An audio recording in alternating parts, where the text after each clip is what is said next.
Bienvenue à cette dévotion matinale. Alors que nous plongeons dans la richesse de la parole de Dieu, nous vous invitons à considérer de soutenir cette émission. Votre générosité est essentielle pour nous aider à développer différentes ressources de formation pour apprendre et grandir comme disciples de Jésus. Merci d'être une bénédiction pour ce ministère. Que Dieu vous garde.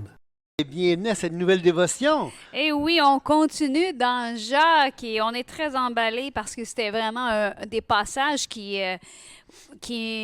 nous édifient. Vous savez, la première épître, ben vous le savez pas, je vous l'ai pas encore dit, mais l'épître de Jacques, pour moi, c'est un épître qui m'est cher parce qu'à un moment donné de ma vie, quand j'étais, je devais avoir 16, 17 ans et j'avais des combats. Et un ami, un homme qui m'a beaucoup aidé à marcher dans la foi, Mario Fortier m'avait dit à ce moment-là, d'un coup qu'il l'entend, hein, je nomme son nom, m'avait dit, Julie, quand tu te sens de même, ben, médite la parole. Mm-hmm. Apprends, mémorise la parole. Et en fait, j'ai appris à ce moment-là toute la première épître de Jacques. Je pense que c'est pour ça que Bravo. j'aime autant Oui. ce passage-là.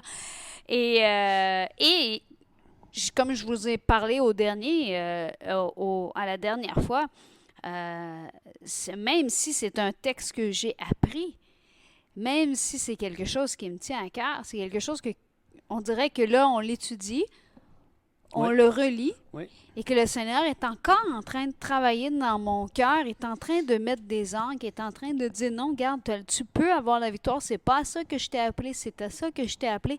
Et ce qu'on vous partage, par la grâce de Dieu, ça parle à nos cœurs. Hein. Ce n'est pas, on n'a pas préparé ces dévotions-là.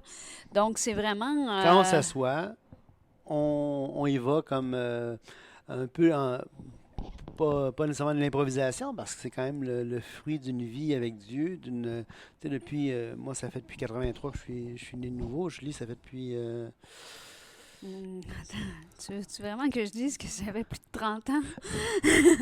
Je trouve ça encore dur de dire ça, Patrice, que ça fait plus de 30 ans. Alors, il y a comme un fruit de réflexion à travers les années, quand même, mais demeure que quand on s'assoit pour faire la dévotion, on s'assoit, Julie et moi, on ouvre la parole, puis on y va comme ça, simplement en s'amusant ensemble par la parole, en s'édifiant ensemble par la parole, puis en se laissant diriger, si on veut, par la parole, par ce qu'on connaît de Dieu. Et on ne peut pas dire que ça n'a pas d'impact. Hein? Non. Patrice, ça va faire presque un an qu'on a commencé à faire ça. Et on vous le dit, on a fait ça pour, premièrement, nous s'obliger. Le fait de le filmer, ça nous rend redevables. S'obliger à prendre un temps dans la parole. Écoutez bien, hein? On relit le passage qu'on a travaillé hier. On est encore dans la même chose. Hein? Mettez en pratique la parole. Ne vous bornez pas à l'écouter. On a parlé du fait de mettre en pratique et on va encore en parler, mais je vais ramener le fait qu'il faut d'abord l'écouter. Oui. Il faut s'exposer à la parole pour qu'elle porte du fruit dans nos vies. Exactement. Donc, en vous trompant vous-même par de faux raisonnements. Donc, on a vu déjà là-dessus que ce n'était pas les faux raisonnements qui nous trompent, c'est nous-mêmes qui construisons de faux raisonnements. De la même façon que chacun est tenté quand il est attiré et amorcé par sa propre convoitise. Et j'aimerais ça qu'on revienne sur le passage qu'on avait entamé hier sur 1 Corinthiens 10. Mais je vais juste finir de lire le passage pour si quelqu'un écoute et n'a pas entendu hier. On vous invite à l'écouter hier quand même. C'est une belle... ça va faire un beau tout, là, les deux épisodes en ce moment. Là. Donc, car si quelqu'un écoute la parole et ne la met pas en pratique, il est semblable à un homme qui regarde dans un miroir son visage naturel et qui, après s'être regardé, s'en va et oublie aussitôt comment il était. Mais celui qui aura plongé le regard dans la loi parfaite, la loi de la liberté, et qui aura persévéré, n'étant pas un auditeur oublieux, mais se mettant à l'œuvre, celui-là sera heureux dans son activité. Exactement. Ça, et c'est ça que ça produit, la parole. Alors, hier, on disait que, dans le fond, le point de la dévotion d'hier, puis je pense qu'on poursuit dans cette lancée-là aujourd'hui à cause des textes qui sont devant nous, c'est que l'être humain a l'entière responsabilité des choix qu'il prend et qu'il doit, en utilisant, basé sur la parole, basé sur sa réflexion, doit prendre des décisions qui soient conformes à ce qu'il voit dans les Écritures. Et d'ailleurs, le texte qu'on avait commencé à lire vers la fin de la dévotion d'hier, c'était dans 1 Corinthiens, chapitre 10, versets 13, 14 et 15. J'avais lu le verset 13, mais je vais le relire pour qu'on se remette dedans. Alors, ça dit « aucune tentation ». Et là, il n'y a pas de tentation, aucune tentation qui n'ait été humaine. Et Dieu qui est fidèle, hier on a lu plein de passages qui parlaient de la bonté de Dieu, la fidélité de Dieu, le fait que Dieu était lent à la colère, miséricordieux. Alors encore une fois, Paul reprend ça ici, Dieu est connu et reconnu pour ces caractéristiques-là. Et Dieu qui est fidèle ne permettra pas que vous soyez tentés au-delà de vos forces. Par contre, qu'est-ce qu'il dit ici? Il dit, mais avec la tentation, il préparera aussi le moyen d'en sortir. Alors la tentation vient, Dieu prépare un moyen d'en sortir afin que vous puissiez le supporter. Mais ça, là, c'est volontairement qu'on va se prévaloir de ce moyen de s'en sortir là. C'est pas Dieu, écoute, il y a une télécommande, puis il va décider si oui ou non je m'en prévaloir, que je m'en prévaux. C'est pas Dieu qui décide. C'est moi qui décide. C'est ma décision de dire oui, je crois Dieu, oui, je crois qu'il a fait ça, et oui, je peux m'en sortir.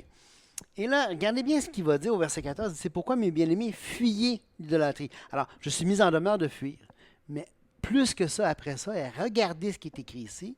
Je parle comme à des hommes intelligents. Ça veut dire quoi, ça? Et le mot dans le grec, c'est phronimos, qui veut dire soyez réfléchis, soyez sages, mettez en pratique, développez votre capacité de réflexion. Et on l'a vu dans le livre des Proverbes, on avait vu que l'homme prudent prend garde à ses pas. On avait vu que l'homme doit exercer la réflexion. Il dit, je parle comme à des hommes intelligents. Il dit, jugez-en vous-même de ce que je dis. Alors, il faut mettre à profit notre réflexion. On n'est pas téléguidé. Et ça me fait penser à quelque chose parce qu'hier, on avait parlé de, par exemple, le fait d'être lent à se mettre en colère. Puis on a parlé que c'était un tison. Oui. Et que les gens, il y a certaines personnes qui vont s'enflammer rapidement. Il y a d'autres personnes qui vont réagir autrement. Hein. Ça ne veut pas dire que parce qu'ils ne sont pas en train d'extérioriser, qu'ils ne se sont pas mis en colère. Absolument. OK? Donc... Moi, souvent, je n'extériorise pas ma colère sur le coup. Mais sauf ça que peut arriver, par contre. Là. Mais, c'est pas une bonne chose quand ça arrive. Mais même quand ça n'arrive pas, oui. ça tranche quand même. Oui, ça absolument. n'a pas besoin d'être... il y a quand même la colère, elle est là. Oui. Elle produit quand même de mauvais rejetons, peu importe. Tant mieux si tu ne l'extériorises pas. C'est pas ça que je veux dire. Hein. Mais ce que je veux dire, c'est pas une... ce que je veux dire, c'est que l'homme intelligent va... Et si, là, la Bible dit qu'il y a des moyens pour en sortir, bien, peut-être aussi que parfois, il faut prendre le temps de réfléchir aux moyens mis à notre disposition pour pouvoir vaincre quelque chose qui est pernicieux pour nous. Par exemple, je vais donner un exemple tout à fait hors contexte. Si quelqu'un a un problème avec la pornographie, oui. Puis que la source où est-ce qu'il va voir la pornographie, c'est l'ordinateur. La première chose qu'il pourrait faire, c'est d'installer des pare-feux. Absolument. Des systèmes qui vont bloquer. Donc, il va avoir une action de plus à faire avant d'avoir accès. Donc, ça va l'aider à dire « Hey, qu'est-ce que tu es en train de faire? Tu es en train de faire consciemment. » Oui, absolument. Okay? Il y a des autres outils qu'on peut avoir. Tu peux avoir à te rendre redevable. Parfois, pour vaincre quelque chose que tu te bats avec, avoir la victoire pour mettre en pratique la parole, rappelez-vous, hein, pour choisir de mettre en pratique la parole, mais parfois, tu peux te mettre redevable à quelqu'un. Absolument. Ça peut être un autre outil. Quand on parlait d'être lent à se mettre en colère, bien, il y a des méthodes qui existent aussi pour réussir à se calmer. Si toi, tu sens que la pression est en train de monter, retire-toi. Ouais. Va prendre le temps de respirer. Parce que, encore là, les deux chemins qu'on a parlé avant, le système émotionnel, puis le système de réflexion qui est le frontal ici, le cortex préfrontal, euh,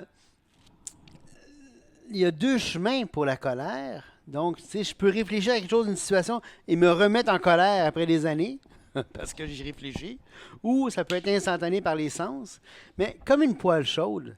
Hein, avec le temps, quand tu apprends à être en contrôle de toi, tu tiens la poêle chaude. Si, je ne sais pas, moi j'ai appris avec le temps à pas nécessairement relâcher tout de suite la poêle chaude, à moins qu'il n'y ait aucun danger, mais combien de fois, je ne sais pas, mon chien passe, j'ai une poêle chaude, j'aurais pu l'échapper sur mon chien. Non, je l'ai tenu, je me suis brûlé. Le problème là-dedans, c'est qu'il a pris plusieurs poids, une poêle chaude. D'où Ok, l'apprentissage qui était très, très parfait. Mais... Tu sais, parce que tu sors le poêle, tu sais, tu as fait réchauffer quelque chose au four, tu sais. Mais là, tu penses pas que c'est chaud, là. Tu l'as mis sur le poêle, puis... et là, tu le reprends, tu sais. Ah! En tout Donc, cas, une façon, par exemple, que l'homme intelligent pourrait faire pour se prévenir ça, c'est de laisser la mitaine dessus. Donc, c'est une mais façon ce que je de voulais faire. dire, c'est que Ah, excuse-moi, c'était pas une atteinte personnelle. la recherche démontre en neurosciences que entre le temps que la décision est prise et l'action se fasse, il s'écoule peut-être un 400 millisecondes de différence. Et il y en a à cause de ça qui ont dit, ah, ben, tu vois, l'être humain n'a pas de liberté puisque la décision est prise 400 millisecondes avant. Oui, mais dans le 400 millisecondes, là, il y a l'être humain peut dire non, je ne le fais pas. Fait que même si tu as pris la décision, tu peux dire non à la décision. Alors, entre le temps que l'instant où ça s'enflamme, tu as quand même le droit de veto. L'être humain a le droit de veto sur ses pensées. Il a le droit de veto sur ses actions. Et en fait, ça a été quand même dénié. Là. L'être humain a quand même le droit, même si le 400 secondes, ça n'a pas rapport avec la décision prise. Mais ça, c'est une autre histoire. Mais tout ça pour dire que la recherche démontre quand même que l'être humain a le droit de veto, même quand la décision est prise, de dire non à cette décision-là. Peux-tu redire en une phrase que tu voulais dire? Je veux dire que même si on a une émotion vive qui survient, je peux quand même dire non à cette émotion et me reprendre. Excellent. Et vous savez, il y a aussi, tu parlais tantôt de Dieu a quand même mis des moyens pour que tu puisses t'en sortir. Vous savez, il y a aussi, on peut aussi s'instaurer nous-mêmes des points de repère. Ouais. Vous savez, dans un couple parfait comme le nôtre, il peut y arriver des conflits. Non. Pas plus tard que ce matin, non. C'est une blague.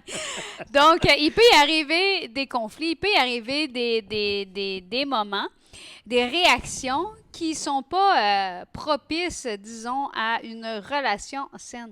Et nous, on s'est donné un truc, je vous le partage parce que même en se donnant un truc, il faut quand même que chacun d'entre nous deux, avec ce truc-là, on décide toutes les deux de prendre la décision d'y donner la valeur. Ah oui, c'est Comme, ça. comme tantôt, tu disais que Dieu a mis là le moyen de s'en sortir, mais c'est à nous de le saisir. Ouais. Donc, pour nous, le moyen qu'on s'est dit, c'est le premier qui va dire à l'autre, ça vaut pas la peine. Ça veut dire que, disons qu'on est en train d'avoir un conflit, puis ça augmente, ou peu importe ce qui s'est passé, ça peut être un conflit, ça peut être une niaiserie, ça peut être... c'est dès qu'on dit ça vaut pas la peine, c'est supposé d'être... On s'est donné ça comme point d'ancrage pour dire, hey, attention là, laissons pas nos émotions, laissons pas la situation, laissons pas rien se mettre entre nous deux. Ouais. Parce que notre relation... Je peux parler juste pour moi, je ne peux pas dire pour lui. Elle est très importante. Elle est même plus qu'importante. Vraiment. C'est ma famille, c'est mon mari, c'est mon meilleur ami. Ouais. Et quand on se dit ça vaut pas la peine, le premier qui le dit pas comme ça ne tente pas nécessairement de le dire. Non. Parfois, je le dis, puis ça vaut pas la peine, chérie. Puis là, quand lui l'entend, ça ne veut pas dire que lui, ça fait tout de suite le déclic. Non, vraiment pas. Mais quand on le saisit toutes les deux en disant, OK, non, ça ne vaut pas la peine, puis on prend appui là-dessus, puis on se dit, prend une grande respiration, habituellement, on peut rétablir la relation Assez rapidement. très rapidement. Ouais. Mais en même temps, si un décide de dire Ça vaut la peine. je le sais que ça vaut pas la peine, mais je vais Oui, te le c'est faire ça. payer un petit peu plus Oui, longtemps, oui, oui. ça vient de Par saboter. satisfaction personnelle, tu sais, il me semble de pas assez payer. Mais ça va. C'est comme si on a la provision qui est là, puis on la saisit pas. Parce qu'en bout de ligne, c'est nous-mêmes qu'on fait payer, là. Faut pas se le cacher, là. Quand j'attends avant de dire non, t'as raison, ça vaut pas la peine, c'est sûr que je maugris dans mon coin, je suis dans mon coin, je rouspète tout seul, mais dans le fond, je me blesse moi-même dans ça, là. Oui, puis quand et puis des fois je peux avoir dit ou Patrice peut avoir dit ça vaut pas la peine, puis quand l'autre dit OK, oui, tu as raison, ça vaut pas la peine, ça se peut que tu n'es même pas prêt encore à le Non, là, recevoir. parce que l'autre a attendu, là, toi, tu dis OK, oui, ben ça vaut la peine d'abord. Tantôt, ça valait pas la peine. Tu disais que ça valait la peine, mais moi, à ce temps, ça vaut la peine. Donc, il y a quand même cette... mais je vous dis, le but de cette cet exposition, De cet exposition de échange, notre ouais. intimité, Ouais. c'est pas de... C'est de vous dire, on doit se trouver des outils. Des moyens, Oubliez pas, on a tout pleinement ce qu'il faut en Jésus-Christ. Ouais. Pour ce qui contribue à la vie et à la piété. Ouais. Et quand on se dit justement, ça vaut pas la peine, pour moi, ça me rappelle, non, le Seigneur m'appelle à beaucoup plus que ça. Puis notre relation aux yeux de Dieu et notre relation avec Dieu est beaucoup plus importante que tous ces conflits, ces situations désagréables qui peuvent y avoir. C'est juste comme un point de repère, si on veut. Absolument. Et je vous encourage. Je vous encourage. Et je veux juste revenir au verset 22. Verset 22, oui. Mettez en pratique la parole et écoutez le verset 25. Mais se mettant à l'œuvre. Donc, il y a le début, là. Il a commencé, Jacques, en disant, mettez en pratique la parole, ne vous bornez pas à l'écouter, en vous trompant vous-même par de faux raisonnements. Car si quelqu'un écoute la parole, ne la met pas en pratique, il est semblable à un homme qui regarde dans un miroir son visage naturel. Après s'être regardé, s'en va, oublie aussitôt comme il était. Mais celui qui aura plongé ce regard dans la loi parfaite, la loi de la liberté, et qui aura persévéré, n'étant pas un auditeur oublieux, mais se mettant à l'œuvre. Y a-tu pas plus de... C'est-tu pas un participe présent, ça? Attends, je vais aller vérifier. Ça devrait être un participe présent. C'est quel passage? Je regardais dans un autre passage. Ben, on est dans Jacques. On est dans Jacques 1, verset 25. Je suis contente de te mettre en contexte. Je regardais un autre passage à quoi ça m'avait pensé, tandis que Non, c'est correct. Je comprends. ce quand n'est même... pas une ça question fait de mon juste... déficit d'attention. Ça fait 12 minutes qu'on a commencé. Tu pouvais pas savoir où est-ce qu'on était rendu. C'est quel verset, quel mot que tu veux savoir?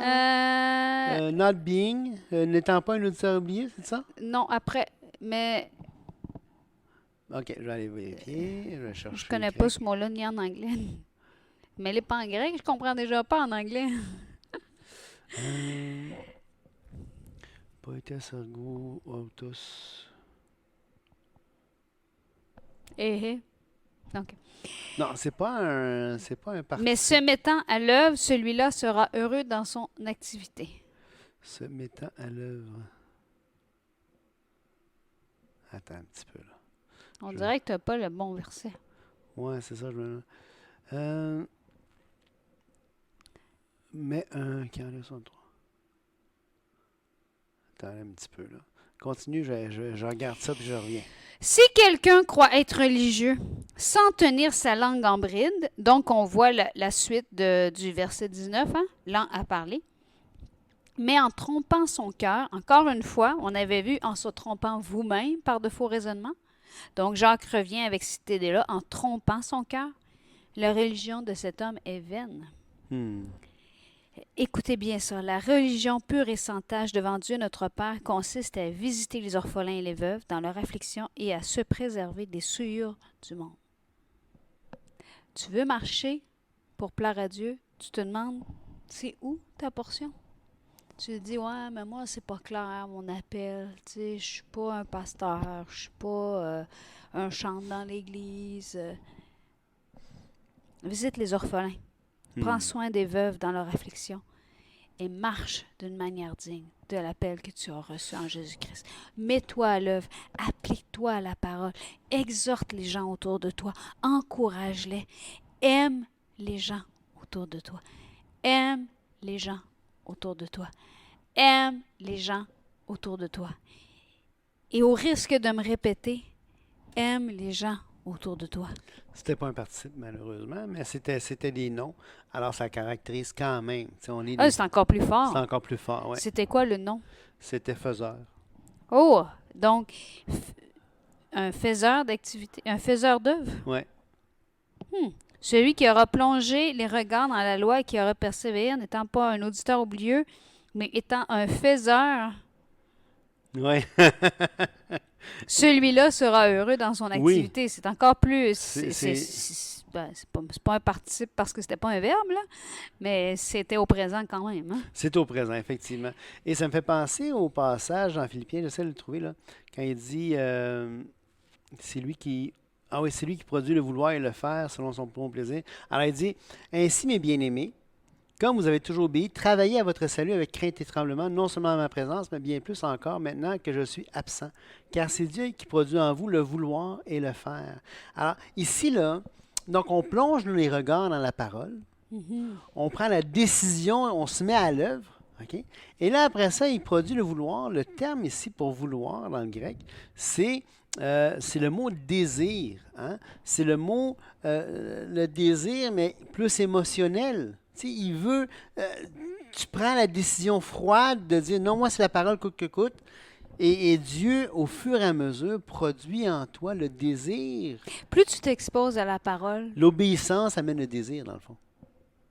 C'est pas plus compliqué que ça. plus tu t'exposes à la parole et que tu décides de dire, ben garde, moi c'est comme ça que je veux marcher. Ouais, C'est comme ça que je exactement. veux être. Je ne veux pas être autrement que ce que la parole de Dieu me demande d'être. Est-ce que mon service va être parfait? Non. Mais mon Dieu est miséricordieux, C'est ça. compatissant, lent en colère, riche en bonté. Il m'a tout donné pleinement en Jésus-Christ. Il m'accompagne. C'est magnifique. Donc, parce que les Philippiens avaient toujours obéi, ils avaient pris l'obéissance, c'est-à-dire nous, on obéit, Dieu produit en eux le vouloir et le faire. Hmm. Tu sais, on ne faut pas mettre la charrue avant les bœufs. C'est pas vrai que Dieu va te faire vouloir avant que tu décides d'agir, avant que tu décides d'obéir. Parce que tu décides d'obéir, Dieu va produire en toi le vouloir et le faire. Sur ce, on vous laisse et Oui. on vous encourage à continuer à vous imbiber de la parole de Dieu et à souligner, comment je pourrais dire ça, souligner vos réussites, souligner vos victoires, marchant de victoire en victoire. Non pas par orgueil, mais parce qu'à chaque fois qu'on réussit, qu'on a une victoire dans notre marche avec Christ, c'est le fruit de l'action de Dieu Absolument. dans nos vies. Absolument. Donc, soyez bénis et passez une excellente journée. Que Dieu vous bénisse. Au revoir.